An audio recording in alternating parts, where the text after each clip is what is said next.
Hello guys, Sharmishtha કિચનમાં તમારું હાર્દિક સ્વાગત છે। તો આજે આપણે બનાવીશું ફરાળી ટીકી કે પછી તમે એને ફરાળી વડી કહી શકો છો।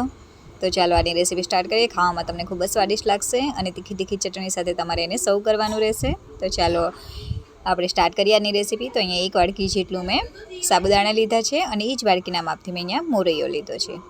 તમે મોરૈયાની જગ્યા પર સામો પણ લઈ શકો છો। હવે એને આપણે ગ્રાઇન્ડ કરી લઈશું। એકદમ પાવડર જેવું નથી કરવાનું, થોડું દરદરું રહે એ ટાઈપનું તમારે થોડો રાખવાનું રહેશે।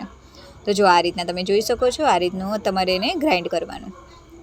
હવે એક પેન લઈશું। જે વાડકીથી સાબુદાણા લીધા હતા એ જ વાડકીના માપથી અહીંયા 3 વાડકી જેટલું આપણે પાણી ઉમેરીશું। 1 ચમચી જેટલું આપણે એમાં ચીલી ફ્લેક્સ ઉમેરી દઈશું અને આદુ મરચાંની પેસ્ટ ઉમેરીશું। મેં અહીંયા તીખા મરચાં લીધા હતા, તમે સ્વાદ પ્રમાણે તમારે લેવાના રહેશે। હવે તમે જે પણ ફરાળી મીઠું ખાતા હોય, સિંધો મીઠું, તે તમારે એના સ્વાદ અનુસાર ઉમેરી દેવાનું રહેશે। થોડું ઉકળવા દેવાનું પાણી ઉકળી જાય, જો તમે જોઈ શકો છો ઉકળી ગયું છે, પછી આપણે એમાં સાબુદાણા મોરૈયાનો પાવડર એમાં ઉમેરી દઈશું અને સારી રીતે એને મિક્સ કરી લઈશું। ગાંઠો ના રહે, લમ્સ ના રહે એ રીતના તમારે એને મિક્સ કરવાનું રહેશે। સારી રીતે જો મિક્સ થઈ ગયું છે, તમે જોઈ શકો છો, મિનિમમ 3 થી 4 મિનિટ જેવું થશે તમને।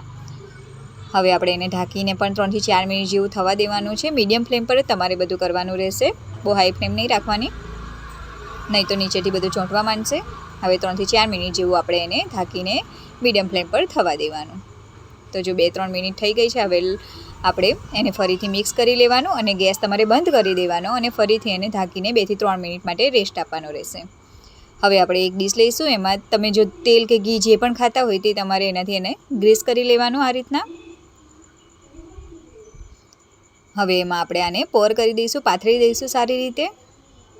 ગરમ ગરમ હોય ત્યારે જ આ બધું તમારે એને કરી લેવાનું, થોડું ઠંડુ થાય એટલે પછી જો આ રીતના તમારે પણ ચોંટતું હોય તો થોડું પાણી કે પછી તેલ લગાવીને તમારે એને સારી રીતે પ્રેસ કરી લેવાનું। મેં અહીંયા વાડકી લીધી છે, એની પર થોડું તેલ લગાવીને હવે એને સારી રીતે હું દબાવી દઈશ, પ્રેસ કરી લઈશ। જો આ રીતના આપણે એને ટીકીનો શેપ આપવાનો છે, એટલે આ રીતના તમારે સારી રીતે એને પાથરી દેવાનું રહેશે, પ્રેસ કરી લેવાનું। તમે ઈચ્છો તો નાની નાની વડી વાળીને પણ એને તેલમાં તળી શકો છો। તો જો આપણે હવે એને 15-20 મિનિટ જેવું તમારે રેસ્ટ આપવાનો, એકદમ ઠંડુ થાય ત્યાં સુધી। પછી આ રીતના આપણે કટ આપી દેવાનો। હમણાં તમે કટ આપશો ત્યારે તમને થોડું ઢીલું લાગશે, પરંતુ તમે તળશો ત્યારે એકદમ ક્રિસ્પી બનશે।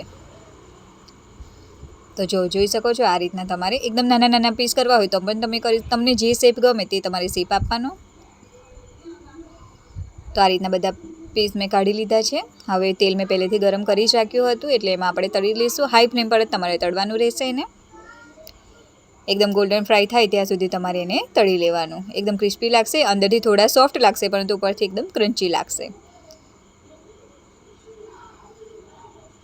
ખાવામાં ખૂબ જ એવા સ્વાદિષ્ટ લાગે છે। નાની છોકરીઓ પણ જો ઉપવાસ કરતી હોય તો એમને આ રીતના તમારે આપવાનું, તો એ લોકોને પણ ઉપવાસ કરવાનું મન થાય અને ખાવાનું પણ એમને મન થશે।